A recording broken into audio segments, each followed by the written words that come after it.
Hello my dear student, chapter number 2 accounting for national income की बात करेंगे आज की इस क्लास में।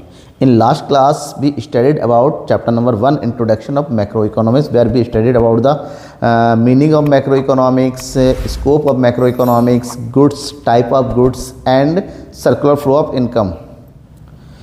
इनकम, नेशनल इनकम किसी भी कंट्री का सबसे मेन पार्ट होता है।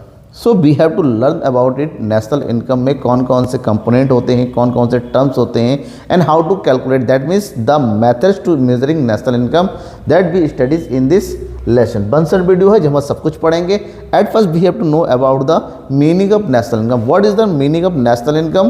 That in short we can say that what do you mean by national income? National income means the income of the nation. Income of the nation, but nation is not a man. Nation man नहीं है जो nation खुद कमाएगा। अब nation की income का मतलब होता है the income of the people of the nation और the resident of the nation. एक नेशन में रहने वाले सभी लोग, all the people who resides in the country, the income of those people are added, so that total addition is known as national income. How can be say that is it is defined as the sum total of the factor income according to the national resident or a country within the domestic territory and from the rest of the world. That means हम कह सकते हैं किसी भी economy में रहने वाले सभी इनकम, जो भी फैक्टर इनकम अर्न करते हैं जिससे उस कंट्री के डोमेस्टिक टेरिटरी के अंदर और साथ ही साथ रेस्ट ऑफ द वर्ल्ड से, मतलब इन सबका टोटल जो होता है वो नेशनल इनकम होता है। And we can say that in other word national income is the sum total of the all the factor income that earn by the resident of a country within domestic territory including income from the abroad, that is net factor income from abroad, in short NFIA। Country के अंदर रहने वाले सभी लोग जो भी earn करेंगे plus country के बाहर से आने वाला जो नेट फैक्टर इनकम होता है, दोनों को ऐड करेंगे तो होता है वो नेशनल इनकम। कंट्री के अंदर का इनकम, डोमेस्टिक इनकम, बाहर से आने वाला फॉरेन इनकम, दोनों को ऐड करेंगे तो नेशनल इनकम। अब बेसिकली इसमें कुछ टर्म होता है जिसको हमें जानना पड़ेगा। कौन कौन से टर्म है इसमें? कुछ फैक्टर है, कुछ बेसिक टर्म है जिसके बिना हम नेशनल इनकम को नहीं समझ सकते। So at first we have to know about the meaning of factor income, we have to know the meaning of residents, we have to know the meaning of domestic territory and as well as the meaning of the rest of the world, जिससे मिलकर national income बनता है। तो point two point सभी चीज़ों को हम cover करेंगे। इत्मीनान रखना है, ध्यान रखना है और लास्ट तक देखते रहना हर एक पॉइंट। अब लास्ट में मैं कहूँगा मेजरिंग ऑफ नेशनल इनकम और कुछ स्पेशल टिप्स कि इस चैप्टर हम किस तरह से लर्न कर सकते हैं। उसके लिए आपको लास्ट तक बने रहना पड़ेगा, शेयर कर देना पड़ेगा अपने दोस्तों के बीच में। तो at first we have to know about the normal resident. Okay, who are the normal resident?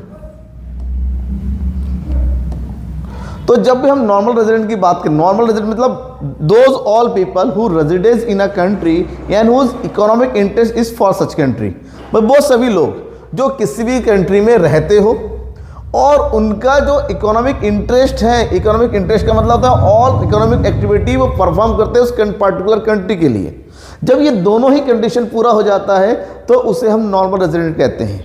ठीक है, मतलब कंट्री के डोमेस्टिक टेरिटरी के अंदर लिव होना चाहिए प्लस उसकी जो इकोनॉमिक एक्टिविटी है वो उसी कंट्री से रिलेटेड होना चाहिए। अब बात करते हैं इकोनॉमिक इंटरेस्ट क्या होता है, इकोनॉमिक एक्टिविटी क्या होता है। फॉर एग्जांपल उस इकोनॉमी कंजप्शन करना, वहीं पर अर्न करना, टैक्स पे करना, एक्सपेंडिचर करना, this all activities are known as economic activity. अब थोड़ा सा आगे बढ़े, सेंटर ऑफ इकोनॉमिक इंटरेस्ट की बात किया था हमने। इसका मतलब क्या होता है? Economic interest, the resident lives are located within the domestic territory at first. सबसे पहले तो उस कंट्री में डोमेस्टिक टेरिटरी में रहता होना चाहिए। And resident carry out all the basic economic activities such as earning, वहाँ उसी कंट्री में कमा रहा है, उसी कंट्री में स्पेंड कर रहा है मतलब खर्च कर रहा है, और उसी कंट्री की गवर्नमेंट को टैक्स पे कर रहा है और उसी कंट्री से रिलेटेड आपकी सारी एक्टिविटी परफॉर्म कर रहा है। तो उसको बोलते हैं इकोनॉमिक इंटरेस्ट का होना। कि कुछ लोग सिटीजन तो नहीं होते लेकिन वो रेजिडेंट होते हैं क्योंकि उस कंट्री में रह के पूरी तरीके से कंट्री के लिए एक्टिविटी कर रहे होते हैं। अब बात दूसरा टर्म होता है डोमेस्टिक टेरिटरी। डोमेस्टिक टेरिटरी का मतलब नॉर्मली जब भी हम बात करते हैं what do you mean by domestic territory, domestic मतलब घरेलू एरिया। तो people say that the all the political area is known as domestic territory, but it's wrong. जो पॉलिटिकल एरिया होता है, पॉलिटिकल टेरिटरी होता है, वो किसी भी कंट्री का जो पॉलिटिकल मैप होता है, मैं थोड़ा उसको आपको एक्सप्लेन करना चाहता हूँ। थोड़ा एक्सप्लेन कर दिया जाता है इसके बारे में, थोड़ा बेटर रहेगा आपको।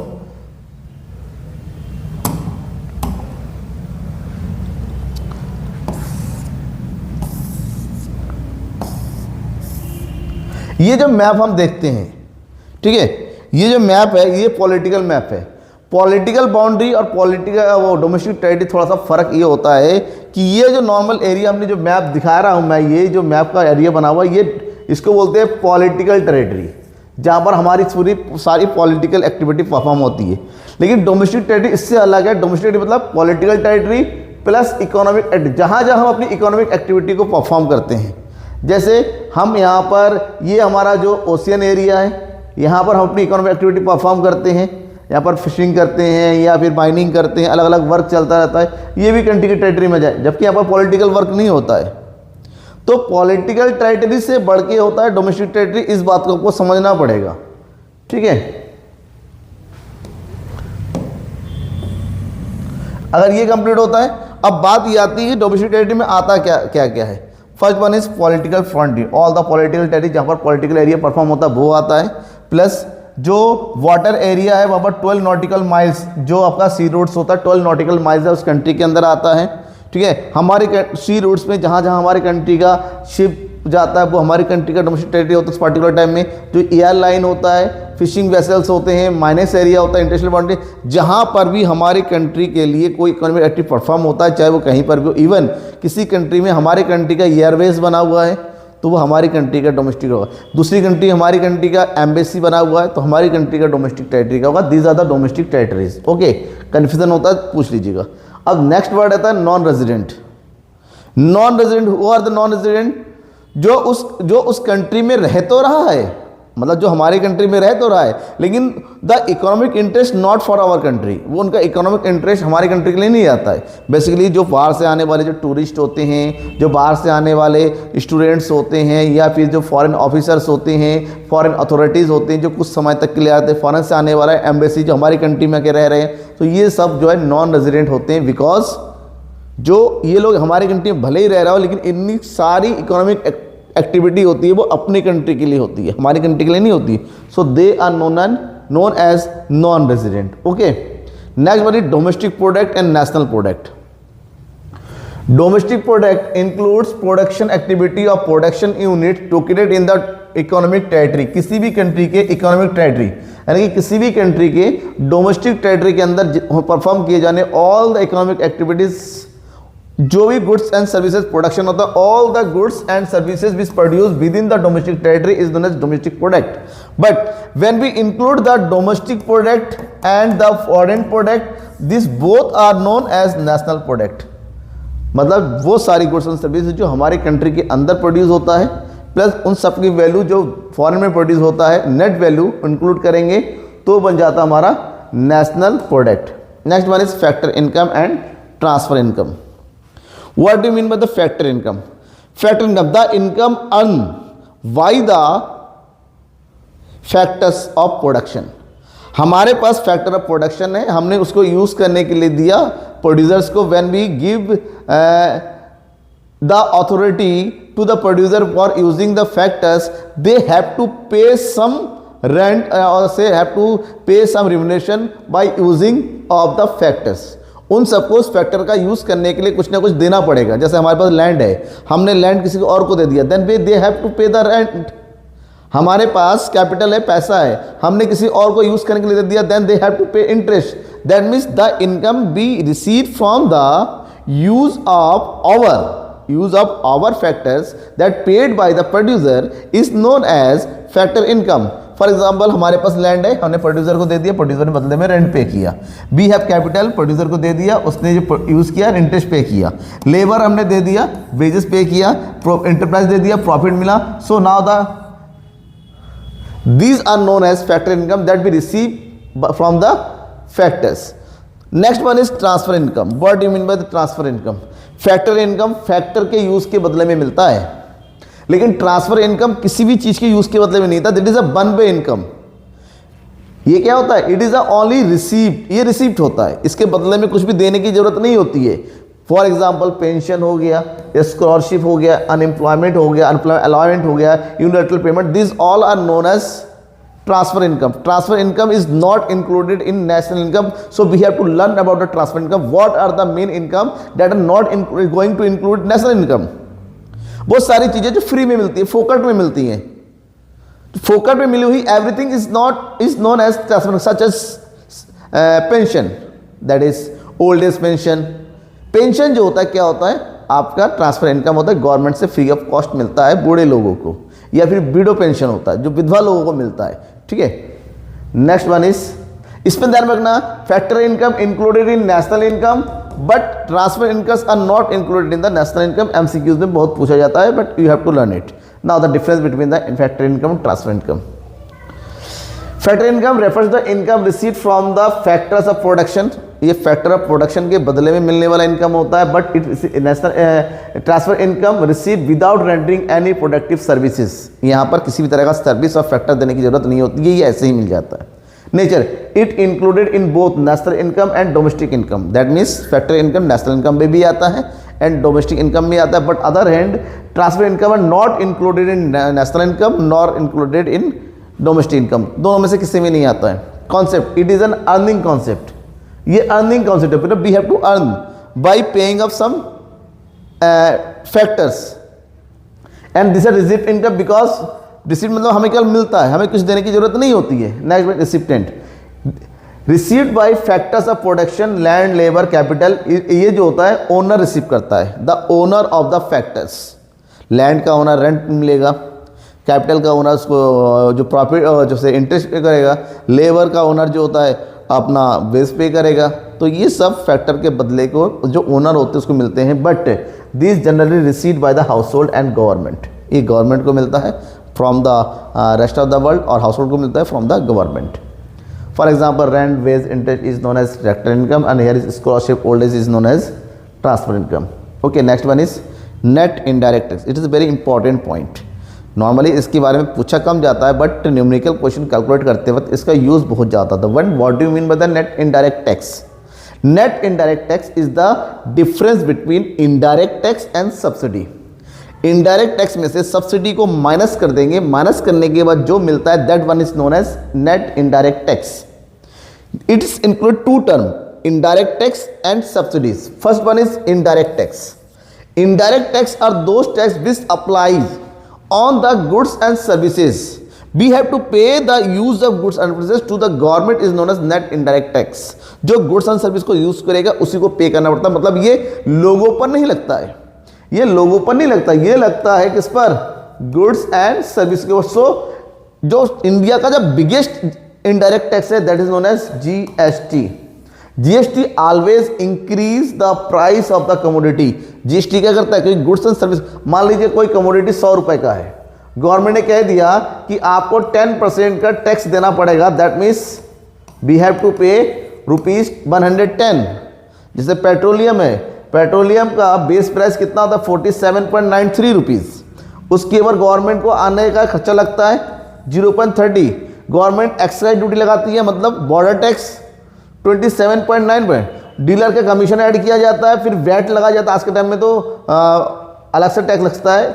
इसका मतलब तो 47 रुपीज़ का पेट्रोल हमें मिलता है 95 रुपीज़ में, बिकॉज ऑफ टैक्स। गवर्नमेंट जितना वेज वैल्यू होता है उससे ज़्यादा टैक्स लगाती है।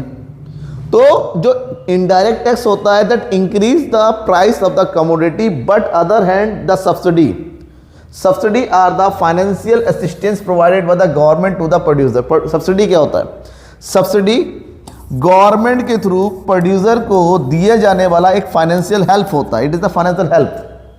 मान लीजिए कोई प्रोडक्ट होता है, ठीक है, market rate of the sewing machine, एक मशीन की कीमत है मार्केट में 12,000, जो कि ज़्यादा स्विंग मशीन बेसिकली जो गरीब लोग यूज़ करेंगे, जो प्रोड्यूसर यूज़ करेंगे। महिलाओं को स्विंग मशीन दिया जाना है, फीमेल्स को गवर्नमेंट का योजना है, ठीक है, the policy of the government. And government decided that कि 12,000 तो बहुत ज़्यादा हो जाता है, ये रेट कम है। तो प्रोड्यूसर से कहा गया भैया 12,000 रेट ज़्यादा है, मार्केट रेट लोगों को खरीदना है, फीमेल्स को आपको रेट कम करना पड़ेगा। तो प्रोड्यूसर कहते हैं भैया 12,000 से कम तो हम कर नहीं सकते, क्योंकि प्रॉफिट भी तो लेना है। तो गवर्नमेंट कहती है काम करते हैं, हम आपको इसमें 5% रुपीज़ का सब्सिडी प्रोवाइड करते हैं। तो 12,000 का आप 5% कैलकुलेट करेंगे, कितना हो गया? 600। तो गवर्नमेंट ने क्या 5% का सब्सिडी हम पेमेंट कर रहे हैं, अब उसको मार्केट में बेचो 11,400 में, मतलब इससे कस्टमर को फ़ायदा हो गया, 600 rupees from the government, producer को मिल गया, प्रोड्यूसर को घाटा भी नहीं हुआ और कंज्यूमर को उसको लो रेट पे मिल जाता है। इससे क्या होता है ना, कमोडिटी का प्राइस डाउन होता है। तो एक तो टैक्स लगता है, प्राइस बढ़ाया जाता है, तो एक सब्सिडी लगता है, प्राइस कम। तो इन दोनों का डिफरेंस होता है net indirect tax, that is indirect tax minus subsidy. Okay, ध्यान रखा, क्वेश्चन में अगर इनडायरेक्ट टैक्स दे रखा है, सब्सिडी दे रखा है, तो इनडायरेक्ट में सब्सिडी माइनस करेंगे तो ही आएगा net indirect tax. Next one is factor cost and market price. Factor cost and market price is the term that erased by use of net indirect tax. Factor cost is the cost at which every goods and service produced. ये वो cost होता है जिस cost per goods and service produce होता है। मतलब जाहिर सी बात है, कोई भी सामान आपको प्रोड्यूस करना है तो आपको फैक्टर का यूज़ करना पड़ेगा। तो जो भी फैक्टर आप यूज़ करते हैं उस पर किया गया एक्सपेंस आपका फैक्टर कॉस्ट होता है। ठीक है, मान लो कोई सामान है, आपने जो है 100 रुपये में प्रोड्यूस किया, ठीक है, और उसमें 10-20 रुपये प्रॉफिट लेना है, तो ये 120 इसका फैक्टर कॉस्ट हो गया। लेकिन other and what do mean the market price? Market price is the actual price, the actual price at which the goods sold at market. ये वो प्राइस होता है जिस प्राइस पे एक्चुअली में गुड्स को बेचा जाता है। और आप हमें पता है कि मार्केट में जो भी गुड्स हमें मिलता है उसमें ऐड रहता है क्या चीज़? टैक्स। क्या रहता है? टैक्स। सो जब 120 में 10% ऐड कर देंगे तो ये हो गया हमारा कितना? 132 रुपीज़। ये हो गया market price MP। So factor cost में नेट इनडायरेक्ट टैक्स इंक्लूड नहीं होता है, मार्केट प्राइस में नेट इनडायरेक्ट टैक्स इंक्लूड होता है। ध्यान में रखना है आपको। Net factor income from abroad. Net factor income from abroad की means it is the difference between the factor income be receive from the abroad and factor income be paid to the abroad is known as net factor income. That is in short that NFIA, net factor income abroad, equal to FIFA minus FITA। जाहिर सी बात है, हमारे country के लोग बाहर जाके काम करते हैं, हमारे कंट्री के कॉर्पोरेट सेक्टर बाहर से काम करते हैं, वो वहाँ से प्रॉफिट बेचते हैं, सैलरी बेचते हैं, तो वहाँ से जो पैसा आ रहा है that is known as factor income from abroad. उसी तरह से हमारी कंट्री भी फॉरेन गवर्नमेंट कंपनीज काम करती हैं, हमारी कंट्री में भी बाहर से लोग आके काम करते हैं, ये अपने यहाँ से अर्न करते हैं, बाहर भेज देते। तो यहाँ से जो गया, वहाँ से जो आया, इन दोनों का जो डिफरेंस होता है that is net factor income. और डोमेस्टिक इनकम में net factor income from add कर देंगे तब जाके हमें नेशनल इनकम मिलता है। Other hand depreciation. Depreciation is also a important term to find out the national income, because national income is net income. तो ग्रॉस इनकम में से डेप्रिसिएशन को माइनस कर देंगे, then we get national income. It refers to the loss in value of the fix asset. What do you mean depreciation? Depreciation is the loss in the value of fixed assets that used to calculate the net factor from the gross value। Net value को calculate करने के लिए gross value में से depreciation को minus किया जाता है, तो डेप्रिसिएशन भी एक इंपॉर्टेंट फैक्टर हो जाता है। जब इन सब कुछ पढ़ लेते हैं, that is basic concept, basic factors of national income. अब आते हैं एग्रीगेट्स की। There are basically 8 main aggregates of national income. Start from GDP MP, GNP MP, NDP MP, NNP MP, NDP FC, GDP FC, GNP FC, at last GNNP FC. Here the NDP FC is also known as a term of domestic income. Other hand, the NNP FC is also known as national income. This is national income, we have to know about it। यही हमारा NDP FC domestic income होता है and NNP FC जो है national income होता है। अब इसको थोड़ा सा ब्रॉड समझते हैं। At first, gross domestic income.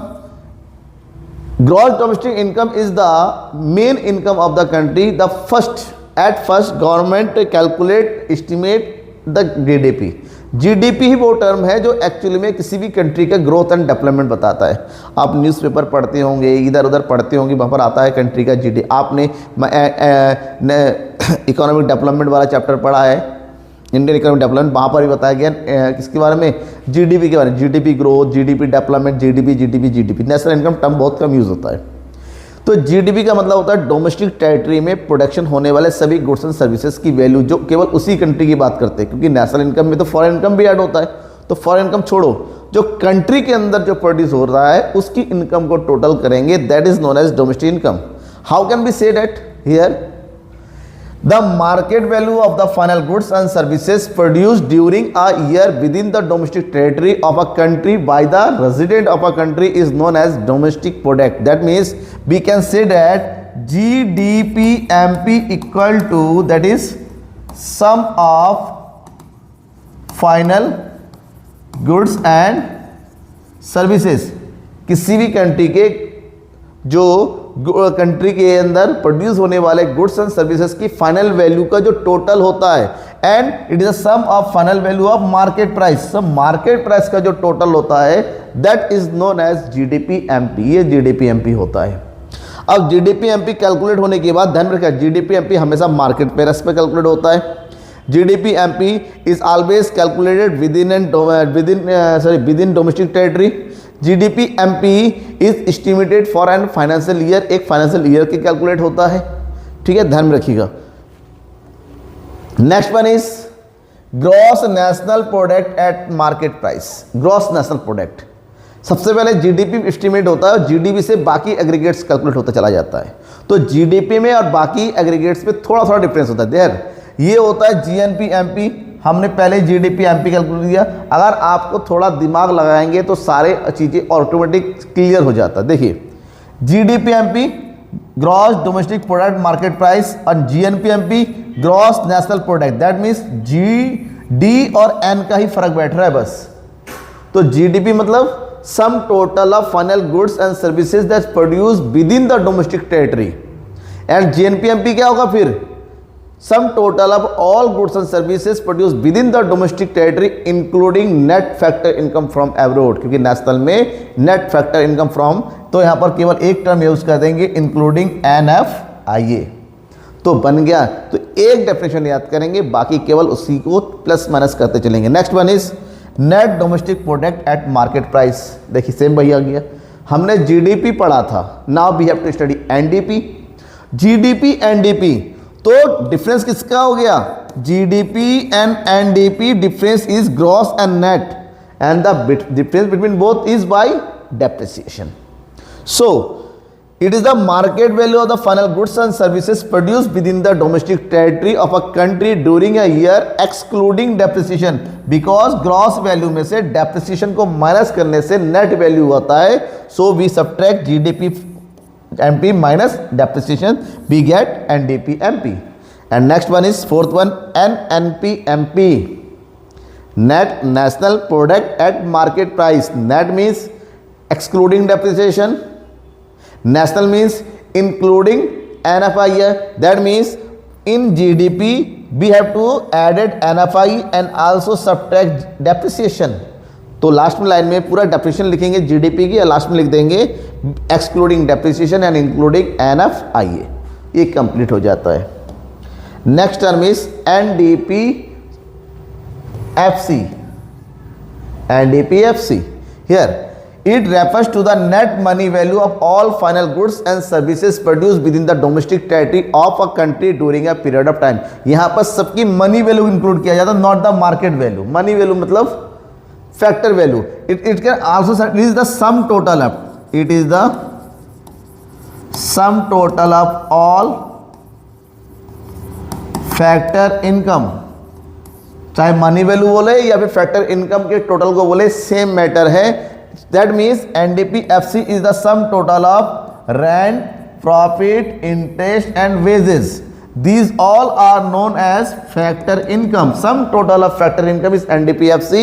and अगर हमारे पास GDPMP है तो GDPMP में से डेप्रिसिएशन को माइनस कर दो, नेट इनडायरेक्ट टैक्स को माइनस कर दे, बिकॉज ये FC आता है, MP में से NIT माइनस करके FC मिलता है, थोड़ी देर पहले एक्सप्लेन किया था।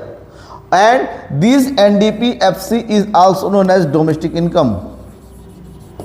domestic income यही हमारे कंट्री का डोमेस्टिक इनकम होता है। इन हिंदी वी कंसिडर घरेलू आय, घर की आय, इसमें बाहर की इनकम को ऐड नहीं होती है, यानी कि NFI इंक्लूड नहीं होता। At last sorry at next GDP MP sorry GDP FC. GDP हमने पढ़ा एनडीपी एफसी, अब पढ़ना है जीडीपी। दोनों में जी और एन का फर्क है। That means G means gross including depreciation, N means net excluding depreciation. So now यहां पर एनडीपी एफसी की डेप्रिसिएशन को पढ़िए, लास्ट में एक बार ऐड कर दीजिए, which including depreciation is known as GDP MP. तो एनडीपी एफसी में डेप्रिसिएशन की वैल्यू को ऐड करेंगे तो जीडीपी एफसी आ जाएगा। Next one is gross national product at factor cost, GNP FC. Gross national product तो हमने एनडीपी पढ़ा, एनडीपी में डेप्रिसिएशन को इंक्लूड करेंगे और एनएफआई को इंक्लूड करेंगे, तब जाके हमें जीएनपीएफसी मिलेगा। ठीक है। At last mean net national product at factor cost, that is also known as national income. इसी के बारे में तो पढ़ रहे हैं। National income, income of the nation. Nation में सभी लोग, जो लोग बाहर गया के काम कर रहे हैं, जो कंट्री के अंदर रहते हैं, सबकी इनकम को इंक्लूड किया जाता है। जो कंट्री के अंदर रह रहे हैं उनकी इनकम को डोमेस्टिक इनकम कहते हैं, जो बाहर रहते हैं उनकी नेट इनकम को जो है एनएफआई बोलते हैं। दोनों को ऐड कर देंगे, that is known as national income. So we can say that it is the sum total of all factor income earned by the resident of a country within the domestic and territory and including the net factor income from abroad is known as NFIA. So domestic income plus foreign income is known as national income. NDP FC plus NFI is known as NNP FC. ये term होते हैं, ध्यान में रखिएगा। अब इन सभी term को आपस में समझने के लिए क्या सभी के फार्मूले को याद करना पड़ेगा? नहीं, आपको सभी फार्मूले याद नहीं करना पड़ेगा। You have to learn only ये this three trick. Okay, 1 2 3। If you have gross value and we have to find out the net value, तो ग्रॉस में से डेप्रिसिएशन की वैल्यू को क्या कर देंगे? माइनस कर देंगे, एंड नेट में से ग्रॉस वैल्यू लाने के लिए डेप्रिसिएशन की वैल्यू को प्लस कर देंगे। बस इतना ध्यान रखिएगा, क्योंकि बेसिकली ग्रॉस जी डोमेस्टिक और इनकम और नेट और पी सबका ऑल रहता है, और एमपी और एफसी का फर्क होता है। जीएनपी, जीडीपी, एनएनपी, ये सब एक ही टर्म होता है, 3 वर्ड का अंतर होता है। तो इन तीनों में next one is domestic. We have to find out the national value, तो डोमेस्टिक वैल्यू में एनएफआई को ऐड कर देंगे, एंड नेशनल से डोमेस्टिक लाने के लिए एनएफआई को माइनस कर देंगे। And third one is market price and factor cost. Market price से फैक्टर कॉस्ट कैलकुलेट करना है तो एनआईटी नेट इनडायरेक्ट टैक्स को माइनस कर देंगे, और फैक्टर कॉस्ट है, प्राइस में लिख रहा हूँ, सॉरी बेटा, फैक्टर कॉस्ट से लेके मार्केट प्राइस लाने के लिए एनआईटी को माइनस कर देंगे। ये बेसिक ट्रिक है 3 जिनको ध्यान रखना है आपको, क्योंकि न्यूमेरिकल क्वेश्चन कैलकुलेट करते हुए इसका अब न्यूमेरिकल क्वेश्चन तो मैं आज बता नहीं रहा हूँ। न्यूमेरिकल क्वेश्चन के लिए मैं आपको एक और 1 शॉट वीडियो बताऊंगा, जब सारे न्यूमेरिकल क्वेश्चन हर एक टाइप के एक क्वेश्चन आपको बताऊंगा, ताकि आप समझ लें। तो जो नेक्स्ट वीडियो होने वाला है वो आपका न्यूमेरिकल क्वेश्चन का होगा, ताकि आप सब कुछ प्रॉपर वे में समझ सकें, क्योंकि एग्जाम में तो न्यूमेरिकल क्वेश्चन आते हैं ज़्यादा। इससे methods of calculating national income. For the estimation of national income we have 3 method, that is value added method और also known as product method, income method और expenditure method. Value added method में सभी final goods and service को add किया जाता है, income method में सभी फैक्टर इनकम को ऐड किया जाता है, और एक्सपेंडिचर मेथड में सभी एक्सपेंडिचर को ऐड किया जाता है। तो 3 मेथड होते हैं 3 तरीके से, क्योंकि जब हमने सर्कुलर फ्लो ऑफ इनकम पढ़ा था उसके 3 फेज थे, प्रोडक्शन, प्रोडक्ट, इनकम और एक्सपेंडिचर। इन्हीं 3 फेज का सर्कुलर फ्लो होता है, तो तीनों का टोटल हमेशा बराबर, इन तीनों फेज ही मिलके 3 मेथड बताते हैं नेशनल इनकम को एस्टिमेट करने का। First method is known as value added method और प्रोडक्ट मेथड। कहने के लिए दोनों एक साथ यूज करते हैं, लेकिन दोनों ही अलग अलग है। तो वैल्यू एडेड मेथड में क्या किया जाता है, सबसे पहले ये पता होना चाहिए। वैल्यू एडेड मेथड में we had to sum total of all final goods and services. हम यहाँ पर सभी फाइनल गुड्स एंड सर्विस की वैल्यू को ऐड करते हैं to calculate to estimate the value of national income. तो जब इसकी बात करते हैं, इसके अंदर 2 मेथड होते हैं, फाइनल प्रोडक्ट मेथड और value added method. In final product method we have to added the final value of final goods and services. यहाँ पर फाइनल गुड्स एंड सर्विस की वैल्यू को ऐड किया जाता है, जबकि वैल्यू एडेड मेथड में हम क्या करते हैं, वैल्यू ऑफ आउटपुट में से इंटरमीडिएट कंजप्शन की वैल्यू माइनस करने के बाद जो वैल्यू ऐड होता है उस वैल्यू ऐड को इंक्लूड करते हैं। यहाँ पर कोई इंटरमीडिएट कंजप्शन की जरूरत नहीं है, केवल फाइनल गुड्स को ऐड करेंगे। यहाँ पर हर लेवल में हर एक स्टेप में से इंटरमीडिएट टू कंजप्शन करने के बाद जो वैल्यू इंक्लूड हुआ है उसको ऐड करेंगे।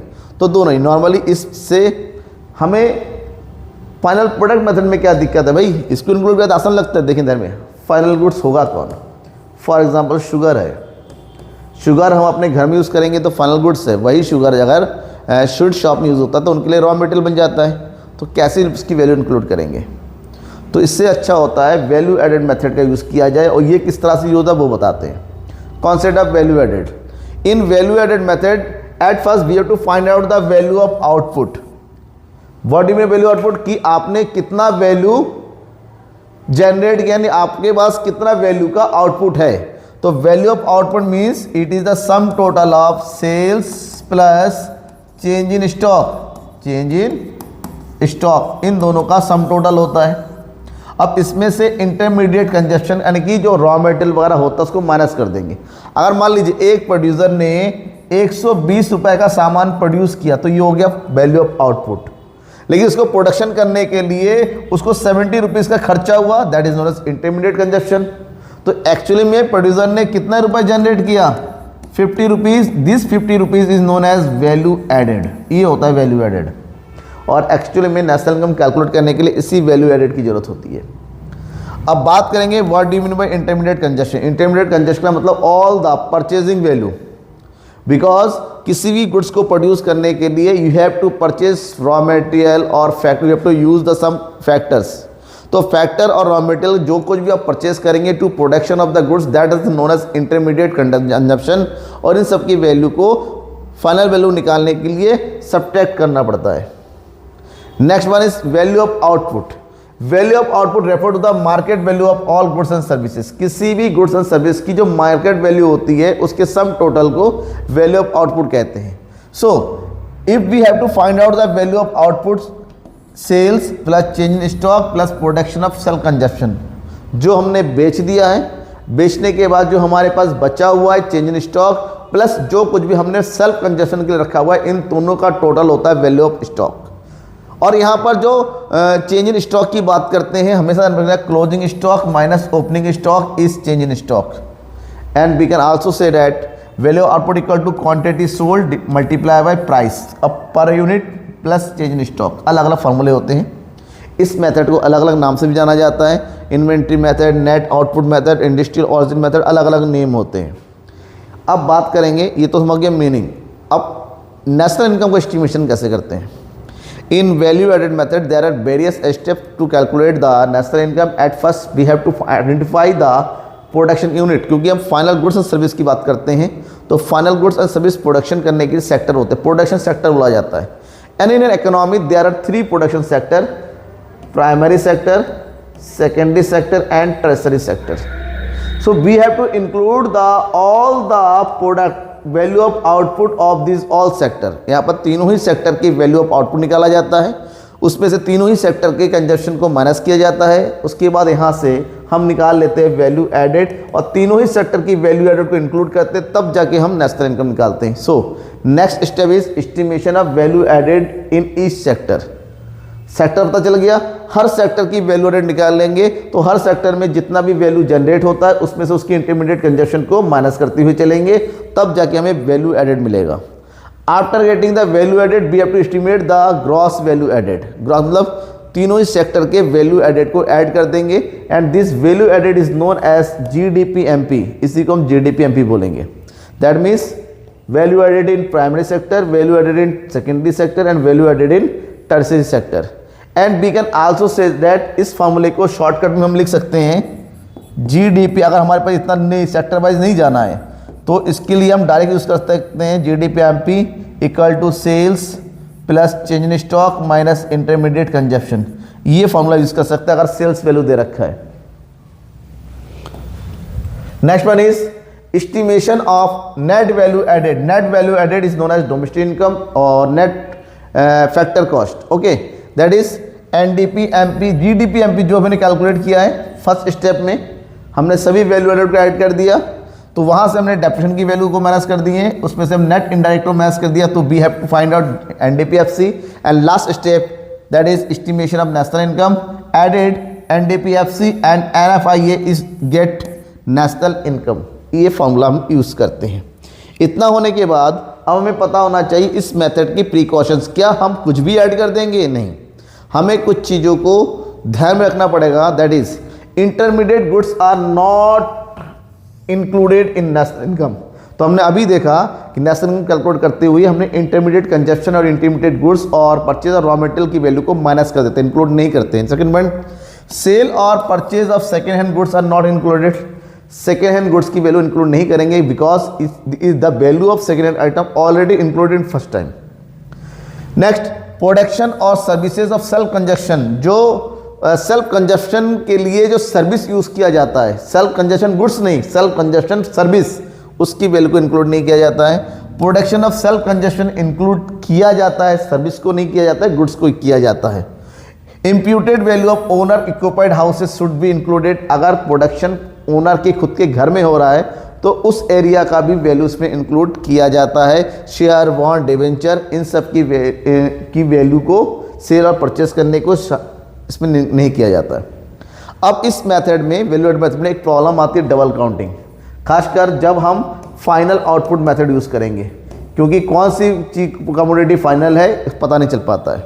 तो डबल काउंटिंग का मतलब होता है, this the double counting means when we added the value of one commodity more than one time is known as double counting। जब नेशनल इनकम एस्टिमेट करते वक्त हम किसी चीज़ की वैल्यू को एक से ज़्यादा बार इंक्लूड कर देते हैं तो that is known as national income और डबल काउंटिंग। डबल काउंटिंग की प्रॉब्लम को बचने के लिए फाइनल आउटपुट मेथड यूज़ कीजिए या फिर वैल्यू एडेड मेथड का यूज़ करेंगे, जो कि अभी मैंने डिटेल से समझाया है।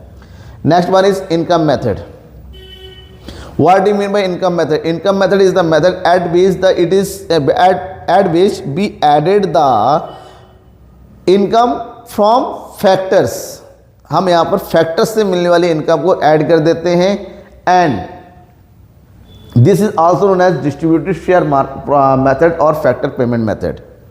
In this method we have to use the all factors, that means factor और फैक्टर पेमेंट्स और फैक्टर इनकम बोथ है क्या, because factor payment is use for the producer side and factor income is use for the other hand consumer side. So factor income और factor payment both are same. Labour को क्या payment किया जाता है? Consumption of employees, land rent और royalty, capital interest, enterprises profit. यहाँ पर interest नहीं है, sorry, this one is profit, okay. And self employed is mixed income. और इन सभी इनकम को आपस में ऐड कर देंगे तब जाके हमें डोमेस्टिक इनकम मिलता है। डोमेस्टिक इनकम में हम एनएफआई को इंक्लूड करेंगे तब जाके नेशनल इनकम मिलेगा। अब यहाँ पर जो कुछ भी इसको थोड़ा पढ़ना पड़ेगा। What do you mean by compensation of employees? Compensation employees का मतलब होता है the all amount paid to employee for their rendering services और लेबर। एक एम्प्लॉय जहाँ पर काम करता है, काम करने के बदले के व्हाट दे गेट, जो कुछ भी उनको मिलता है, the sum total all the amount that they get after labour is known as compensation of employees, that in the form of cash, in the form of kind, employee contribution to the social security और pension और retirement, this all included in compensation. Other and profit means it is the reward to enterprises by taking risk. एक enterprise को चलाने के लिए enterprise जो entrepreneur होता है उसको रिस्क उठाना पड़ता है। रिस्क के बदले में उसको जो कुछ मिलता है that is profit. But profit had three part, corporation tax, dividend and retain earning. ध्यान में ये रखना है, किसी क्वेश्चन में अगर प्रॉफिट भी दे रखा है, कॉर्पोरेट टैक्स भी दे रखा है, डिविडेंड भी दे रखा है, तो हमें केवल प्रॉफिट की वैल्यू को इंक्लूड करना है, क्योंकि प्रॉफिट का ही पार्ट है। प्रॉफिट दे रखा है मतलब प्रॉफिट में ये तीनों ऑलरेडी इंक्लूड है, मैं अलग से इंक्लूड नहीं। अक्सर स्टूडेंट का प्रॉफिट भी दे रखा है, डिविडेंड भी दे रखा है, तो प्रॉफिट के साथ डिविडेंड भी इंक्लूड कर दे। गलत है, डिविडेंड ऑलरेडी प्रॉफिट में जुड़ा हुआ तो अलग। अगर प्रॉफिट नहीं गिवन है उस केस में इंक्लूड कीजिए। Operating surplus from property and entrepreneurship. एक ओनर को अपनी प्रॉपर्टी और एंटरप्रेन्योरशिप से जो कुछ भी मिलता है that is known as surplus, operating surplus. Operating surplus is the sum total of rent, profit and interest because of these three: rent from land, profit, enterprises and interest from capital. Basically three all are part of ownership. ये तीनों ही owners के होते हैं। that owner get from the operating a business known as operating surplus. Next one is mixed income. Mixed income is the income of self employ person, जो लोग self employed है, जो अपने खुद के फैक्टर यूज़ करते हैं, किसी दूसरे से नहीं लेते हैं, इन सब की income, for example a businessman, for example a vendor, for example farmer, for example doctor, for example lawyer, who earn their own business, who earn their own activities is known as mixed income. अब mixed income मिल गया, अब सभी तरीके के हमें factor income पता चल गए। Now we have to find out the national income. To calculate the national income, there are several methods. First method, we have to find out the NDPFC. For NDPFC, we have to add all the factor income. That means rent, interest, profit, compensation of employees, and mixed income. सब पांचों, there are 5 income होती हैं। इन पांचों income को अगर हम include कर देते हैं, देन हम कैलकुलेट होता है क्या, NDPFC। In short, next is estimation of national income. National income को कैलकुलेट करेंगे, जैसे हमें NDPFC मिल जाएगा, उसमें हम क्या बोलते हैं, NFI को इंक्लूड कर देंगे। That is NDPFC plus NFI, we get national income. ये हो गया इनकम मेथड। इनकम मेथड के बाद इस मेथड के भी कुछ प्रिकॉशंस हैं, दैट इज ट्रांसफर इनकम को इंक्लूड नहीं किया जाता है। Income from sale and second hand goods will not be included. Income from sale of share, bond or debentures will not be included. Imported value of services provided owner is not will be included. तो कुछ चीज़ें include किया जाता है, कुछ नहीं include किया जाता है। And last method is expenditure method. In the expenditure method, we have to added all the expenditure done by the resident of a country for their self need or self utilities. एक country में रहने वाले सभी resident अपनी ज़रूरतों को पूरा करने के लिए जो भी एक्सपेंडिचर करता है, सभी रेजिडेंट में सब लोग आते हैं, दैट इज़ कंज्यूमर आते हैं, प्रोड्यूसर आते हैं, गवर्नमेंट भी है, रेस्ट ऑफ द वर्ल्ड भी है, सब लोग, इन सभी के एक्सपेंडिचर को ऐड किया जाता है। After the addition of all we get the total expenditure and total expenditure is known as GDPMP। After GDPMP we have to convert national income. Okay, and the final expenditure, a total expenditure, there are basically 4 part, that is private final consumption expenditure, government final consumption expenditure, gross domestic capital formation and net export। Private final consumption expenditure में 2 आता है, consumption expenditure done by the household and consumption expenditure done by the private non profitable institutes और NGOs। Government final expenditure done by the government for the development of a country as a producer, as consumer। gross domestic capital formation is done by the producer, and there are 2 part of gross domestic capital formation. One is, this is also known as investment. It is known as investment because the expenditure by the producer is known as investment, and this is a gross domestic capital formation, gross fixed capital formation plus inventory investment, that is also known as change in stock। Change in stock, इसको change in stock बोलते हैं, change in inventory बोला जाता है। तो अगर question में fix capital formation दे रखा है तो आपको उसमें चेंज इन स्टॉक को इंक्लूड करना होगा, क्योंकि इन दोनों के टोटल से बनता है gross domestic formation. Other and net export, net export is the difference of export minus import, in short X minus M। Okay, अब हम बात करेंगे एक एक करके। At first, private final consumption expenditure. Private final consumption expenditure is the expenditure done by the private sector और house hold sector. जो house hold होते हैं अपनी ज़रूरतों को पूरा करने के लिए ऑल द एक्सपेंडिचर, ये अपने एक्सपेंडिचर को पूरा करते हैं घर की ज़रूरतों को पूरा करने के लिए। गवर्नमेंट एक्सपेंडिचर कंट्री के डेवलपमेंट के लिए, एडमिनिस्ट्रेटिव के लिए, अदर इश्यूज़ के लिए जो भी एक्सपेंडिचर करते हैं वो होता है आपका government final consumption expenditure. Shortcut में इसको कैपिटल G लिखते हैं, शॉर्टकट में इसको कैपिटल C लिखा जाता है। Next one is gross domestic capital formation, shortcut में इसको I लिखा जाता है because it is also known as investment, and it has a 2 part, that is gross fixed capital investment and inventory investment। Inventory investment is also known as change in stock। Okay, last one is net export। net export is the difference of export minus import। तो export में से in short we can write it X minus M। इतना पता होने के बाद अब step आते हैं national income. To calculate the national income, at first we have to find out the final expenditure. There are 4 final expenditure, private final consumption expenditure, government final consumption expenditure, gross domestic capital formation and net export. After first step, we have to find out the GDPMP, that is total expenditure. For it, we have to add all the expenditure of 4, that is C, private final consumption expenditure, G, government final consumption expenditure, I, gross domestic capital formation, and X minus M, net export. GDPMP मिल गया. Third step, we have to find out the NDPFC और domestic income. क्या करेंगे, GDPMP में से depreciation की value को और net indirect की वैल्यू को माइनस कर देंगे. Then we get NDPFC. At last for the estimation of national income added NFIA to the NDPFC. NDPFC से NFI को ऐड कर देंगे, हमें क्या मिल जाएगा, नेशनल इनकम मिल जाएगा. And at last the precautions. Expenditure और intermediate goods are not included. Transfer payments are not included in expenditure method. Purchase of second hand goods are not included. Purchase of financial goods like share, debenture, bonds are not included. And purchase on own account production will be included. अपने खुद के लिए किया गया खर्चा इसमें include किया जाता है. सो ये रहा आपका कंप्लीट चैप्टर, जहाँ पर हमने हर एक इंपॉर्टेंट पॉइंट को पढ़ा है. आपको लगता है कोई पॉइंट छूट रहा है, कोई डाउट है, कोई समझ में नहीं आया, then you can ask. You can use various way to contact me.